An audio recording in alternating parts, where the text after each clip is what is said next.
Excellent. And do you see anything about turning off any side chat notes or? Okay, cool.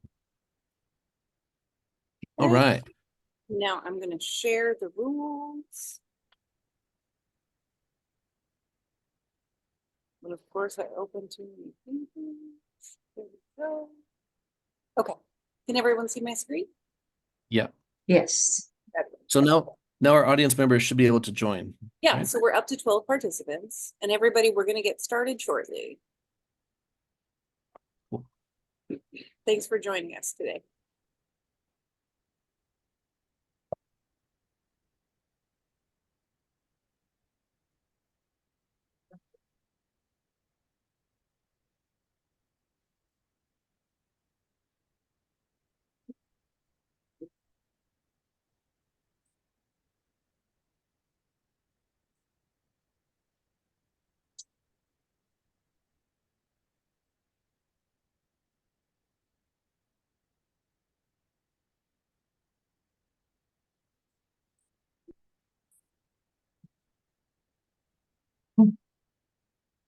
Thank you, Mark, for sending me that link to the other email.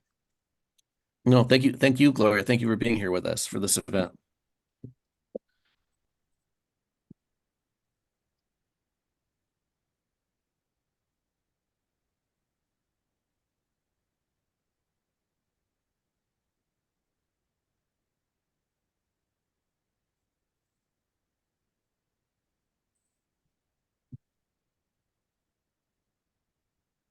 It's 12 o'clock.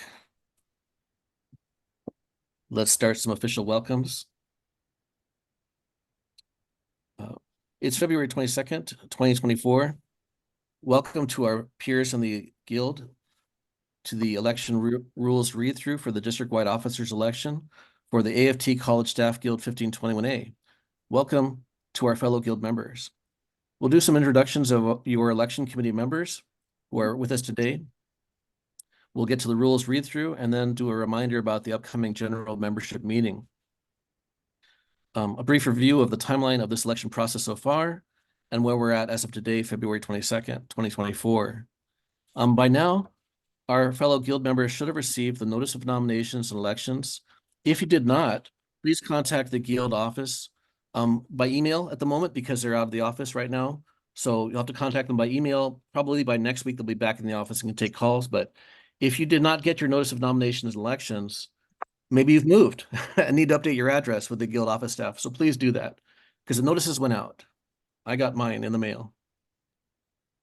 A brief reminder, the Guild is having its annual membership meeting Saturday, March 2nd, 2024 from 10 a.m. to 12 p.m. at the UTLA downtown in Wilshire Boulevard. I'm informed that the option to register to attend in person was extended to February 26th, 2024. So that's this coming Monday. So if you wanted to attend in person and haven't decided, well, you have until Monday to decide. Otherwise, you might be registering to attend by Zoom. So there's a plug for that. Let's introduce some of our election committee members who are here today. I'll start with myself. My name is Mark Bergquist.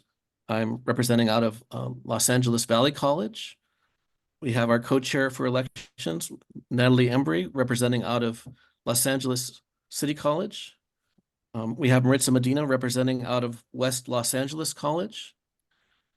We have Gloria Marino representing out of the district office. And I see that Nan is joining us also. Nan Moore representing out of Los Angeles Pierce College.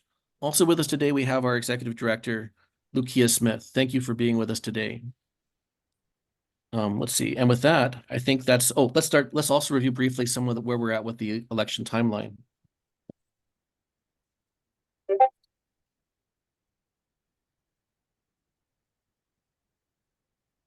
So the election cycle has begun, and it began formally with the executive board approving a mode of election, and the timeline was adopted.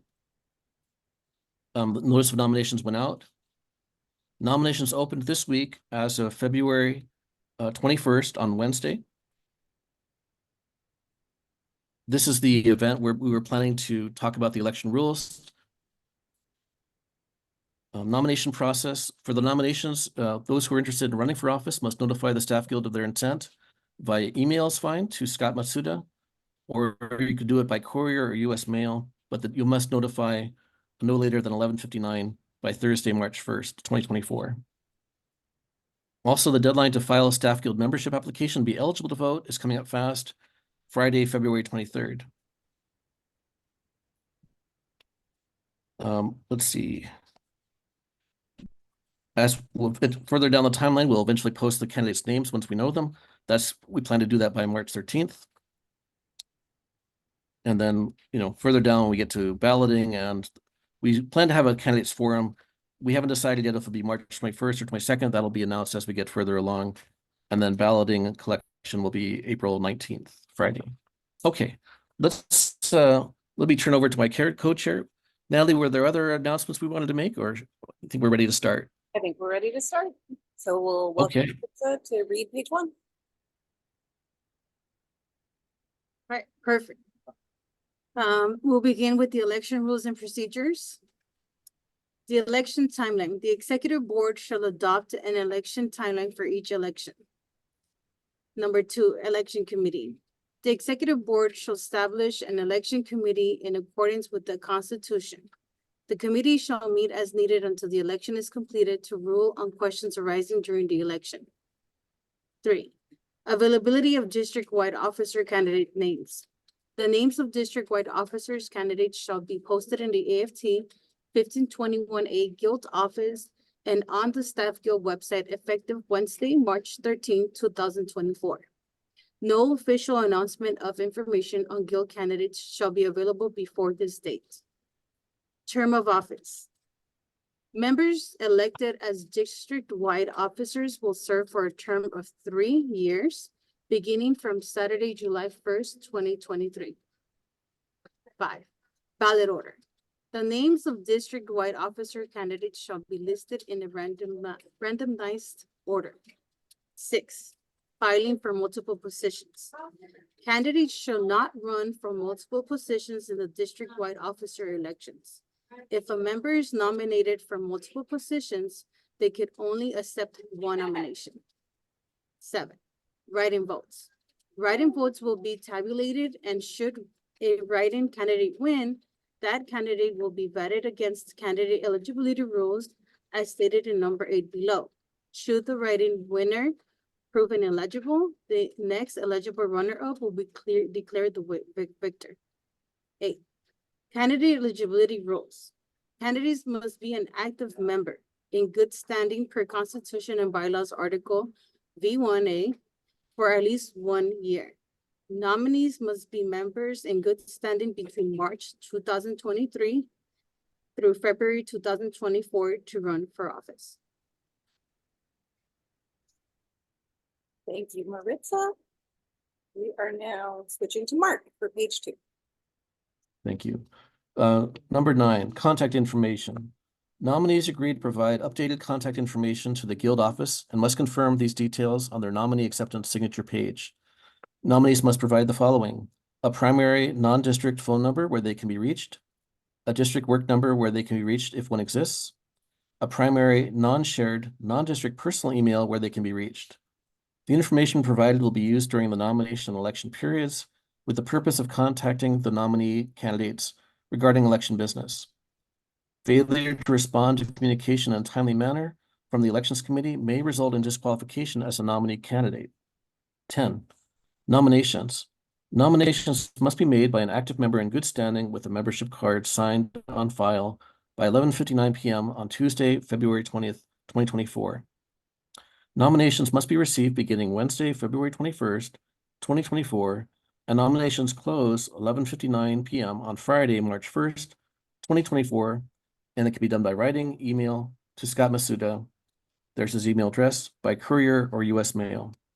Nominees will be notified of their eligibility by email no later than Tuesday, March 5th, 2024. Nominees have until 11:59 p.m. Tuesday, March 12th, 2024 to accept or decline nomination in writing to the Staff Guild office by email to Scott Matsuda. There's his email address, courier, or US mail. If no written response is received by the deadline, it will be treated as a decline of the nomination. Nominees accepting their nomination will also sign and return the election rules. 11, voter eligibility. Any member in good standing is eligible to vote. For non-members, Friday, February 23rd, 2024 is the deadline to file a Staff Guild membership application and be eligible to vote in the 2023-2024 district-wide officers election. Retiree members are excluded from participation in the district-wide officers election per Guild Constitution. 12, candidates. On Wednesday, March 13th, 2024, candidate names will be posted on the Staff Guild website and sent via email to all members where the Staff Guild has non-LACCD emails on file. Candidates will receive a copy of these rules to review and sign when accepting their nomination for district-wide officer.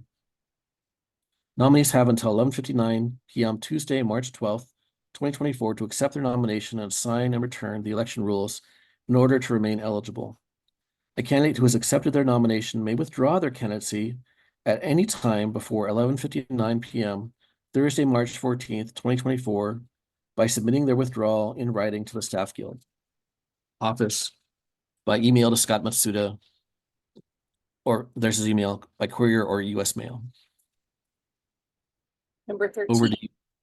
deadline reminder. The Elections Committee will, as a courtesy, have the Guild office staff send one general reminder to nominees/candidates regarding each deadline. One for the confirmation of nominations acceptance, one for return of signed election rules, and one for candidate statements. 14, balloting. The election will be conducted by secret mailed ballot conducted by the American Arbitration Association, also known as AAA. Ballots will be sent via U.S. mail to the last known address for each eligible voter on file with the Staff Guild by AAA on Thursday, March 28th, 2024. Ballots will be picked up Friday, April 19th, 2024 at 9 a.m. by AAA, taken to the Staff Guild office, and counted later that same day. 15, observers. A candidate is entitled to observe the ballot count or to have an observer present at the ballot count. An alternate observer must be identified in advance by the candidate via email in writing to Scott Matsuda. There's his email. No later than Wednesday, April 17th, 2024. The Elections Committee will seek to have the convenient option for remote viewing of the ballot count in addition to limited in-person observation.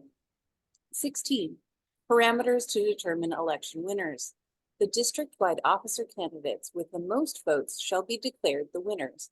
In the event of a tie, there will be a runoff election between the two candidates whose race resulted in a tie. If the runoff election results in a second tie between those two candidates, the election committee members or a representative from AAA will place candidate names in a paper bag and randomly draw the tie winner. 17, posting of results. The uncertified election results will be posted Friday, April 19th, 2024 on the Staff Guild website and sent via personal email to members. The election committee will submit the uncertified election results to the next executive board meeting for a vote to certify immediately following the April 19th, 2024 ballot count, unless a challenge to the election is submitted. 18, challenges. Article 6 of the Constitution and Bylaws provides that any member may challenge the election by filing a protest in writing, notarized, and delivered to the Staff Guild office and addressed to the election committee within 10 calendar days of the publishing of the uncertified results. The Elections Committee shall review each timely received challenge in accordance with the Constitution and Bylaws and election rules. 19, questions or problems. Candidates and members with questions about the nomination or election procedures should contact a member of the election committee via email to Scott Matsuda. Any violation of these rules should be reported promptly to the election committee so that appropriate action can be taken if necessary. Acknowledging the members of the elections committee for the 23-24 district-wide officers election: Gloria Moreno, Lynn Wood, Maritza Medina, Safir Larios Ramirez, Nan Mort, Robin King, Ana Maria Saray Olivares Diaz, Michael Griggs, Natalie Embridge, co-chair, and Mark Bergquist, co-chair. At this point, we're going to take a minute and see if you have put any questions into the Q&A. Maritza? No questions at this time. All right, we are moving on to section 2.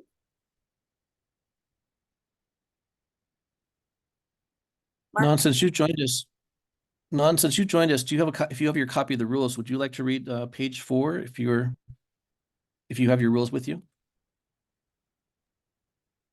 I actually don't have them with me, but I can read them off the screen if you'd like. Yeah, why don't you read this page? Okay. Section 2, candidates' rights and restrictions. 1, impartiality. The use of staff guild resources or the resources of any other union or employer by any candidate, staff guild member, or any other person for the purpose of campaigning for or against any candidate for office in this election is prohibited. This prohibition includes the use of facilities, equipment, or property, including official union or employer email accounts, official endorsements, and campaign activity done on paid time. Candidates' campaigns must use only their own time and resources for campaigning. Additionally, candidates must be treated equally regarding the opportunity to campaign, and members may support the candidate of their choice without being subject to penalty, discipline, or reprisal of any kind. Number 2, access to membership lists. Upon request, starting Monday, February 26, 2024, any candidate for office shall be provided with a list of the unit members who comprise the potential electorate for their office. This list will not include the phone numbers, emails, or addresses of the unit members. The redacted list provided to the candidate via email will include only the names and worksite location. If candidates want to inspect a list including contact information, they can request an appointment within Staff Guild office operating hours via email to Scott Mitsuda at his email address. Candidates do not have the right to copy the membership list, only the right to inspect or compare it with a personal list of members per LMRDA, Conducting Local Union Officer Elections, Chapter 7, Inspecting the Membership List. No guild members in possession of member data due to their positions in the union are to employ this data for campaign purposes on behalf of any candidates.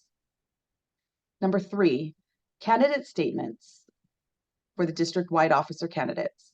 The Staff Guild will distribute to all dues-paying unit members at its own expense a 300-word statement and photo by all candidates to be submitted in a Word or PDF file. Candidate statements must be received at the Staff Guild office between Friday, March 8th, 2024 through Friday, March 15th, 2024. These statements will be mailed via USPS to all dues-paying unit members in the respective chapters to their last known home address, emailed to non-work emails on file for dues-paying members, and posted to the Guild website. These statements will be issued as content, spelling, grammar, fact, etc. No changes will be made from the Guild office. The Guild office will format and conclude at 300 words. The last sentence will be completed. Statements can be emailed to Scott Mitsuda or put on a flash drive and delivered to the Staff Guild office. Candidates who miss the deadline above will not have their statements mailed to the membership via USPS or email, but those statements will be posted to the Guild website after they are received.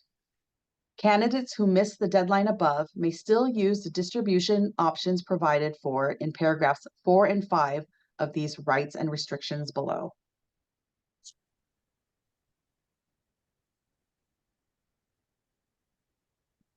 Okay, Gloria? Number 4, distribution of campaigning materials by mail. AFT 1521A will honor any reasonable request by a candidate to distribute campaign literature by mail to members at the candidate's expense. Requests will be honored in the order received. Mailers, campaign literature must be provided to the Guild office staff in sealed stamped envelopes. which are ready for mailing. Each candidate should check with postal officials to determine the proper postage. Arrangements must be made for AFT 1521A office staff to put address labels on the envelopes containing campaign literature at a rate of $40 per mailer. Candidates should contact Scott Mitsuda at his email address to arrange a mailing.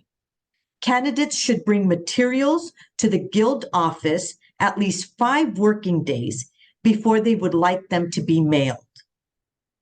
Number 5, email distribution of campaign literature. AFT 1521A will honor any reasonable request by a candidate to distribute campaign literature by email to members at the candidate's expense. Requests will be honored in the order received.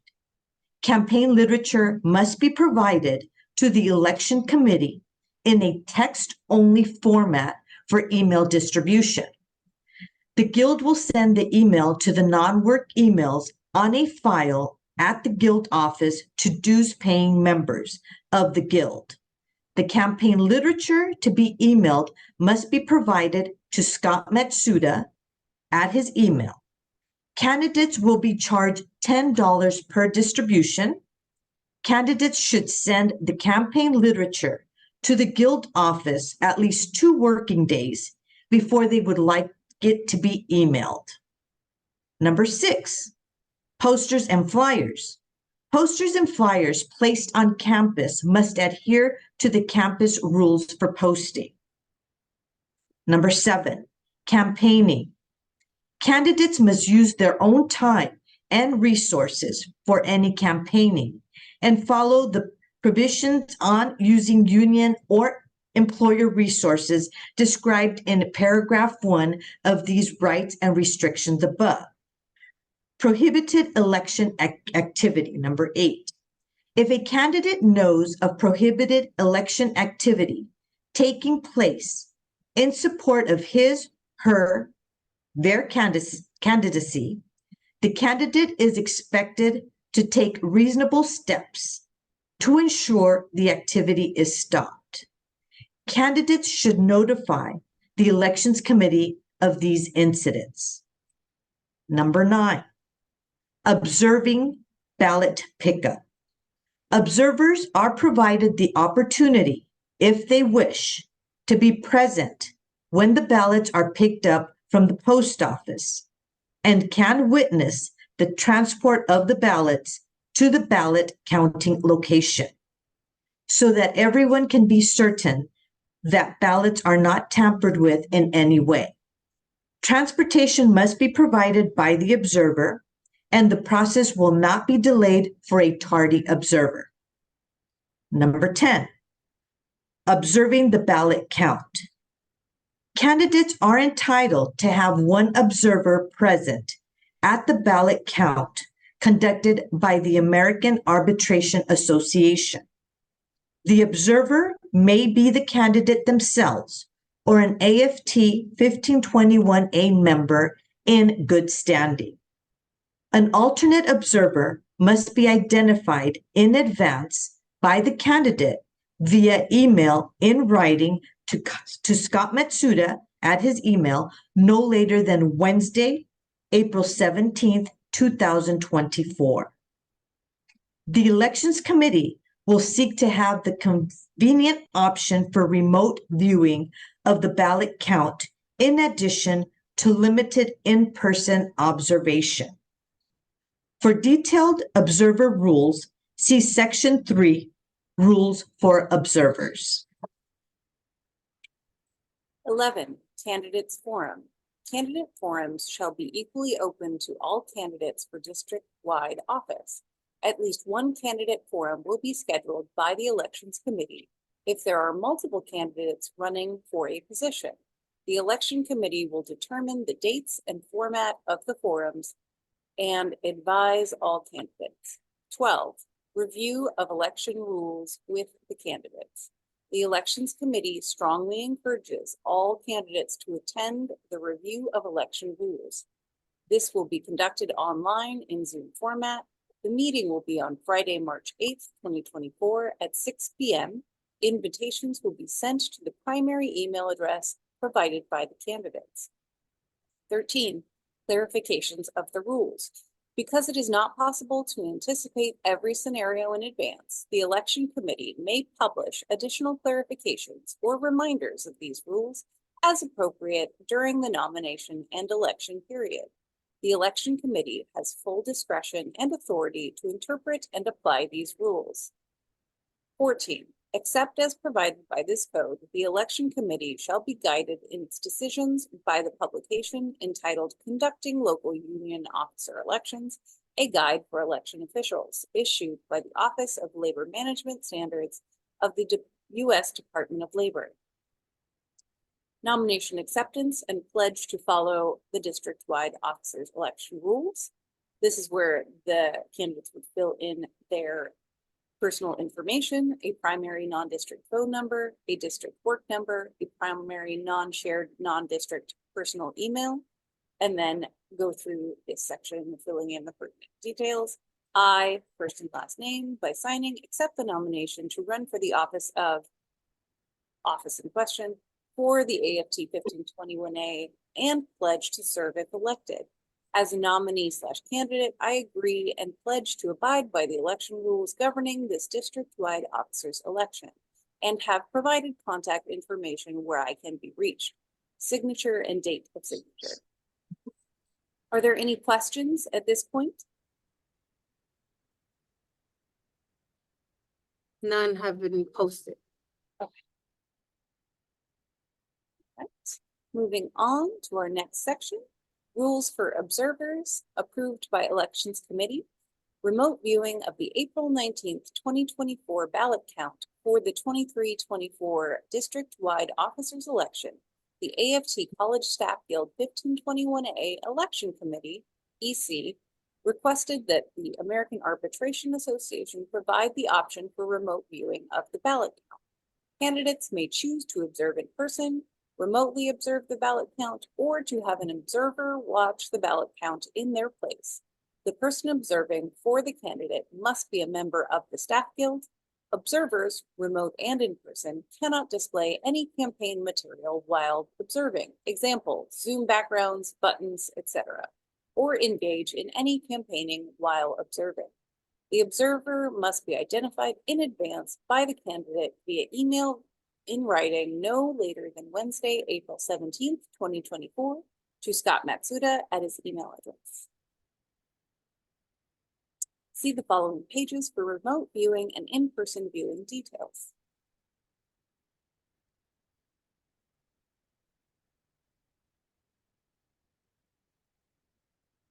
All right, Rules for remote viewing. A, Zoom chat will be disabled. B, observers must use the raise hand feature so they may be recognized and called upon by an election committee member to ask a question or raise a challenge. C, observers must promptly clarify if they're asking a question about the current election process or raising a challenge. D, informational questions regarding election processes will not be a reason to halt the ballot count. E, observers raising a challenge must say so at the beginning so that election committee members may call a temporary halt to the ballot count. F, the observer must concisely state the reasons and basis for the challenge. G, if there is a challenge on a ballot, that ballot will be set aside and will be dealt with before finalizing results. H, once the challenge has been heard by the election committee, the ballot count will immediately resume. I, election committee members will make note of the raised challenge and seek to address the issue. J, questions relevant to the ballot count will be noted and may be answered after the counting has been completed if time allows. Candidates will appreciate that the priority of the election committee is to focus on and enable the ballot count to be completed. K, if anyone other than a candidate or an assigned observer appears in the Zoom meeting, they will be removed to a Zoom waiting room. L, observers or candidates who attempt to disrupt proceedings may be summarily ejected from participation at the discretion of the EC. Number 2, rules for in-person viewing at the Guild's office. A, each observer or candidate must identify herself, himself, or themselves to the election officials, sign the observer log, and indicate which candidate she, he, or they represent. B, all candidates designated observers desiring to be admitted for an in-person must wait outside of the ballot count room until AAA has set up their equipment and the EC is ready to admit viewers. An election committee member will make an announcement to those candidates / observers present, tentatively at 9:30 to 9:45 a.m. Okay, Gloria?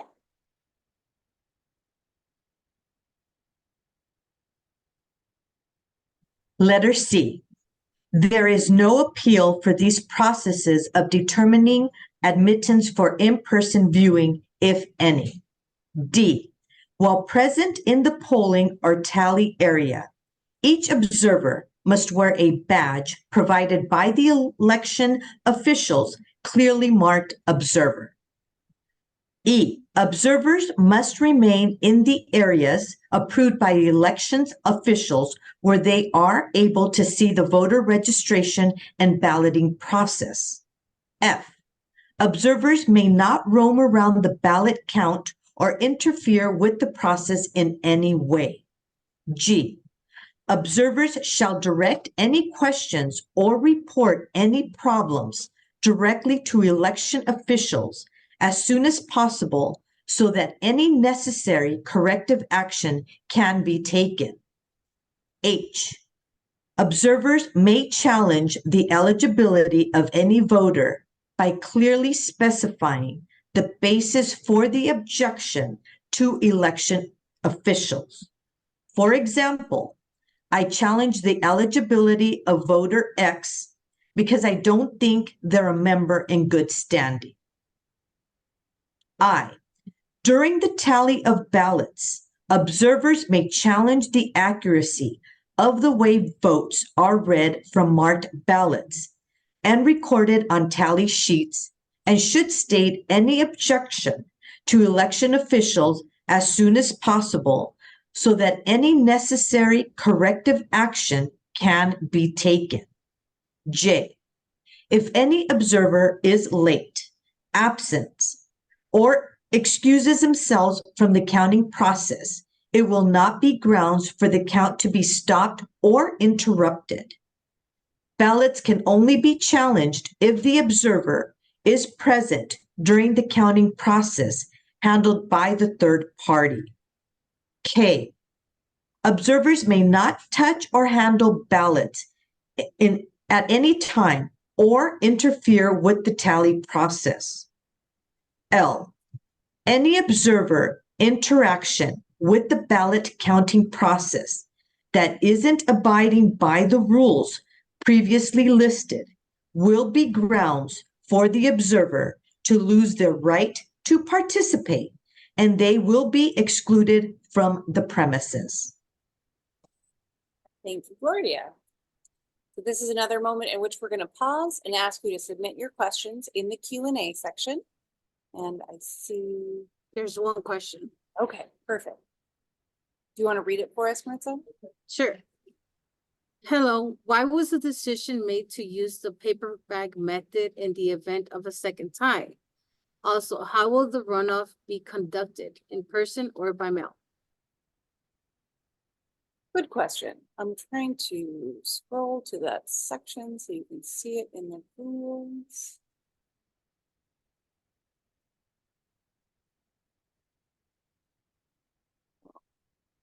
I think I missed it. No.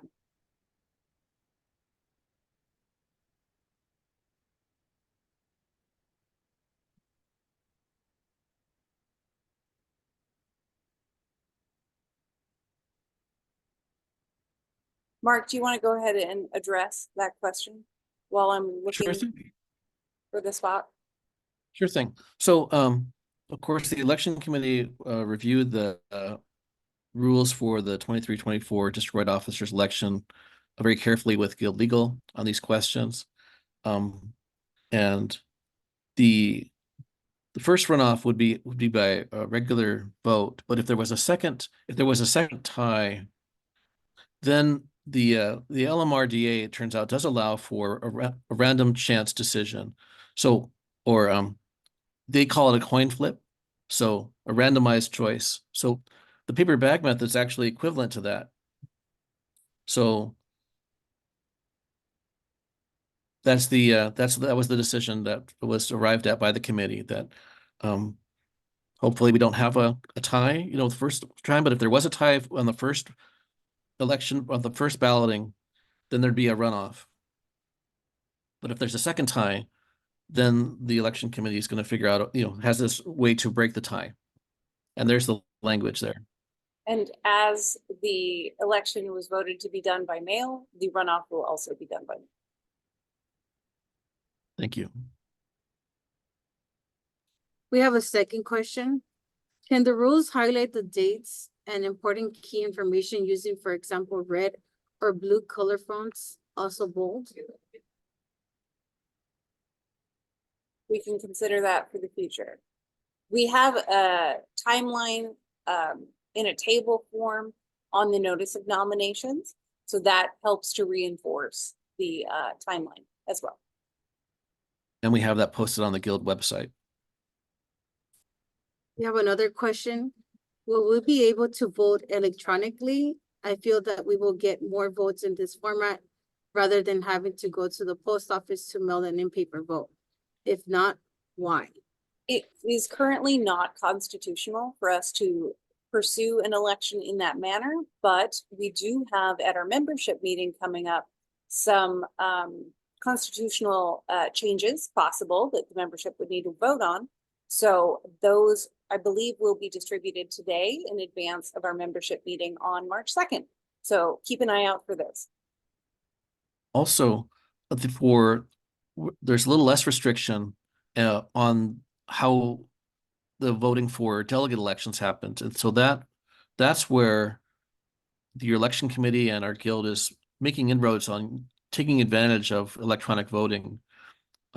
We're still learning on how to do some of those things, but we're hoping to do some of that perhaps for the upcoming AFT delegate election. So stay tuned on that.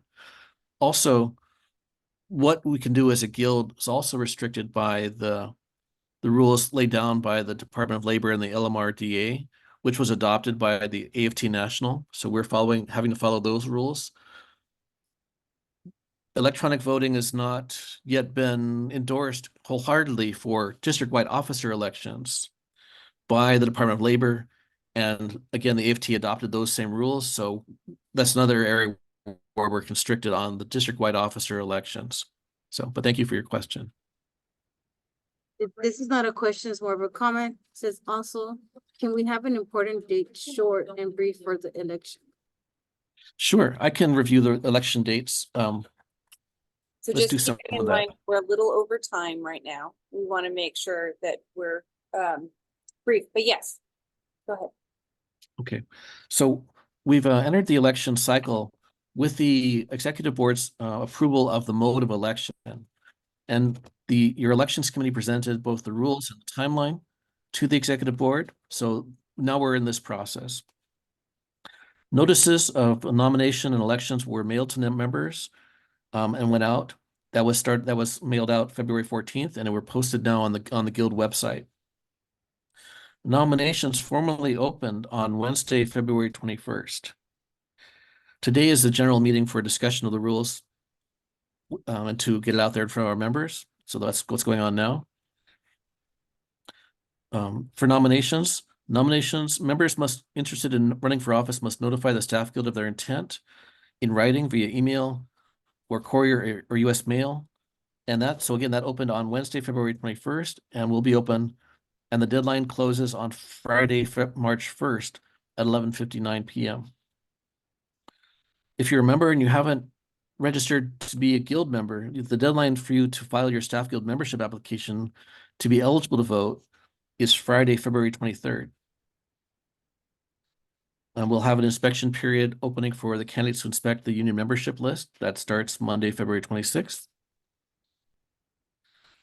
The deadline for receipt of candidate nomination, acceptance, and signing of election rules, that's Tuesday, March 12th by 11:59 p.m. The notice of candidates on the Guild website, Wednesday, March 13th. We'll candidates out by email and mailer, March 15th, Friday. Election ballots will be mailed by the American Arbitration Association to the last known home address of each Guild member, Thursday, March 28th. And we plan to have a candidates forum. We don't know, about the number of candidates, so we've reserved March 21st and or 22nd at this time. Friday, April 19th, ballots would be received by 9 a.m. and counted later the same day at the AFT Staff Guild office. And the uncertified results posted on the Guild website. And then we presume to present the uncertified election results to the next executive board meeting Thursday, May 9th. And that's the timeline. There was a question if the seminar will be posted on or available somewhere else. The timeline? No, today's session. Oh, thank you. This event has been recorded. And yes, our intention is to post this on the Guild website. Thank you. And screen sharing here, the Guild website real quick, there's a tab for elections. And you'll see right here is the notice of nominations and elections, and the timeline is included there. As well as if you scroll further, here is the rules and nominee acceptance form. All right. Want to thank everyone so much for your time. We're happy to be able to present this and get going with this election. And look forward to seeing you all at that membership meeting on March 2nd so we can hear from the other committees on what they're working on. Anyone else have any closing thoughts? I'd like to thank those who are here today to present on today. Non Mork, who had to leave, Gloria Moreno, Marina Medetza Marina, Natalie Embry, and Lucia Smith. Thank you everyone for being with us today. And again, my name is Mark Berquist. Thank you for your time and attention. Thanks, everyone.